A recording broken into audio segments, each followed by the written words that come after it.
I am Brandy Whitmire, direct lender, broker, banker, mortgage extraordinaire, real estate extraordinaire, whatever you want to call it. Mortgage master, hashtag mortgage master.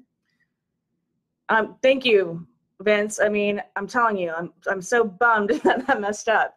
So anyway, banker, broker, direct lender. Basically, what that means, we're nationwide. So basically, what that means is no matter what product you're looking for, what you need, more than likely we're going to have it. So if you have any questions at all about anything mortgage related, real estate related, house related, life related, whatever the case may be, make sure you reach out to us. If I don't have the answers, I will know who will, and I will send you there. So make sure to reach out. So again, this is our 4th episode in our educational series. And today we're going to talk about something that's it's very important to me because it's something that we struggle against constantly about benefits of a refinance. So I've nailed down 7 benefits to refinancing your mortgage. And what I want to talk about first is that, what I want to nail down is that there is, as a lender, there must be a net tangible benefit in order to offer you as a client, as a borrower, a refinance, which means we would need to reduce your, whatever the case. I don't want to go into it, but there has to be a benefit. It doesn't mean that you have to take it. It doesn't mean it's something that you would want at the time, but it's always important to know what benefits there are for you so that you can make the choice on whether that's a benefit that you would want or that's good for you and your family. And to know that, because you never know what life is going to bring you, you might need to reduce payments or reduce terms or get cash out or whatever the case may be later on down the line. So it's important to know what your benefits are going to be so that you can capitalize on that later. So with that, I want to talk about the 7 benefits of a refinance and when you should inquire or ask if it's right for you. So number 1 is going to be obvious. It's going to be reducing your interest rate. So the objection that we get from reducing interest rate, common objection is that if you're going from a 30-year to a 30-year, which means you're not changing your term, that I don't want to add years back onto my loan. I've had this loan for 2 years. I don't want to start all over on a 30-year. Well, that's not the case, right? The reason for a 30-year mortgage, it's 360 months. It's to reduce your payments enough so that you can afford it and be able to own your property and own your land. It's not necessarily meant for you to keep that loan for 30 years. Can you? Yes. I would advise heavily and strongly against it because over time, you're going to want to do renovations. Your taxes are going to go up. You might want to reduce your term. Your balance is going to go down, which means your payments could go down, or you can reduce your term and pay it off faster. So in no way would I ever recommend keeping a mortgage for 30 years. It'd be crazy. And the average time right now is, I think, 5.4 years that you ever average in the United States of keeping a mortgage, whether that means you sell or you refinance. That's, just because your payment is, if you're going from a $1,200 payment to a $1,000 payment, it doesn't mean you have to pay that $1,000. Pay the $1,200 that you were paying and reduce the amount of years it's going to take you to pay it off, if you want to think that way, or the incredible amount of interest that you're going to save, sometimes in the hundreds of thousands of dollars you can save by making an extra payment or paying over your mortgage, right? Your regular mortgage payment. The second benefit would be reduction of term or increasing your term. For example, if you had a 15-year mortgage and you're going to a 30-year, that means you would be lowering your payment. If you're going from a 30-year to a 20-year or a 15-year or even a 10-year, it's going to benefit you because you are shortening the amount of time that it's going to take you to pay off the loan, which means as your payment's going to go higher, but more of the payment is going to go towards your principal than your interest. And another benefit, whenever you're going down in term, typically that rate is going to reduce. So for example, a 10-year would be at 3%, a 15-year would be at 3.5%, a 20-year would be at 3.75%, and a 30-year would be at 4%, with the same loan amount and value. And those are I'm not quoting rate right there. I'm just giving examples of your rate reduces as you go lower in term. The third benefit would be if you have mortgage insurance to remove mortgage insurance. So whether you've paid down enough for it to be removed, whether your values have gone up. So let's say you had a $100,000 mortgage and you took out $97,000. Well, now your value has bumped up to $115,000 and you've paid it down to 95. You can refinance and remove that mortgage insurance. And you're going to have mortgage insurance typically whenever you don't have 20% down on a conventional loan and always on an FHA loan.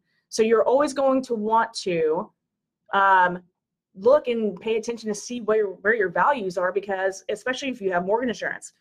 So anytime you can get out of an FHA loan, you're going to want to, because it's mandatory mortgage insurance. So you'll never be able to remove that mortgage insurance unless you refinance into another loan that's not FHA. The fourth benefit to a refinance is getting out of a jumbo loan. Jumbo loans can vary in rate. So if you're over 450 something thousand, depends on your county and where you're living, but let's call it the 450-ish mark of being a conventional loan. Anything over that's going to be jumbo.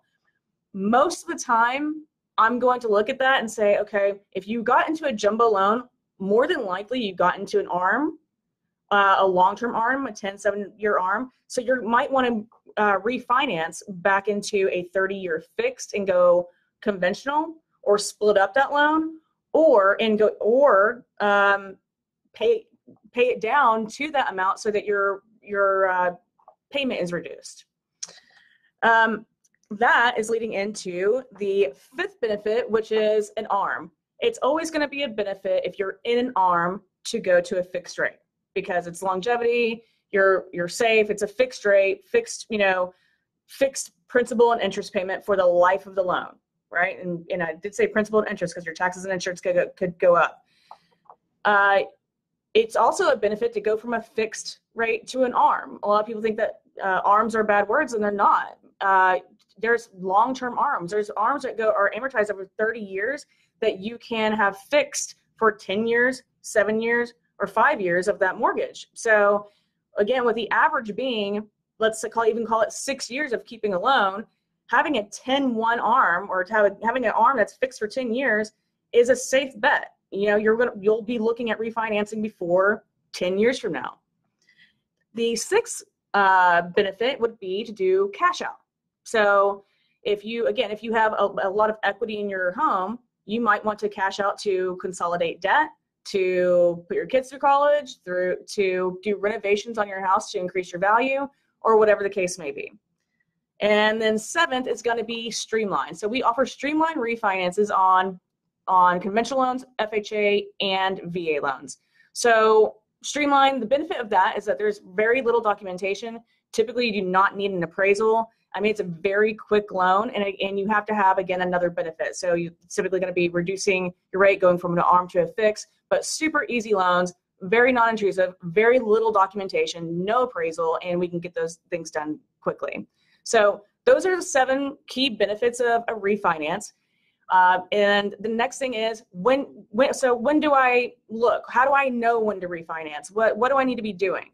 So with us, we reach out to you once every 6 months, no matter what. So, and on your birthday. So we try to touch our clients with an email, touch our clients 3 to 4 times a year, and check and say, hey, do you want us to take a look and see if there's any net tangible benefit? Is there any benefit to you for a refinance? What are you looking for? Where are we? Did your value go up? What's going on in your life? Do we need some renovations? Do you need to get a renovation loan? I mean, you don't have to. You can go up to 97% of your value on a renovation loan. You don't have to be capped at that 80%, right, on a cash out.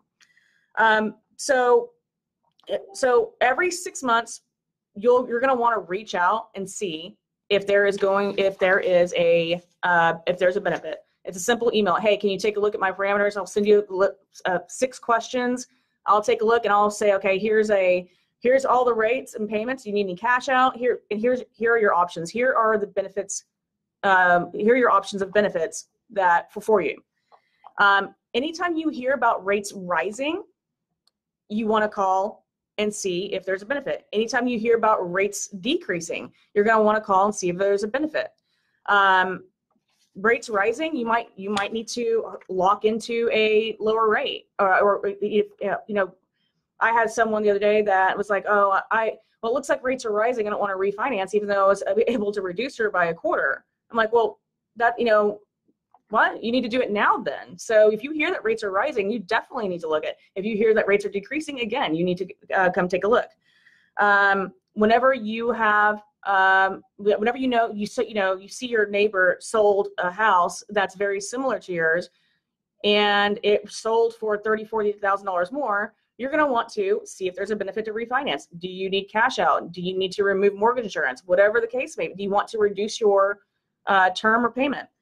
And then it's if you, again, need renovations, if you need cash out.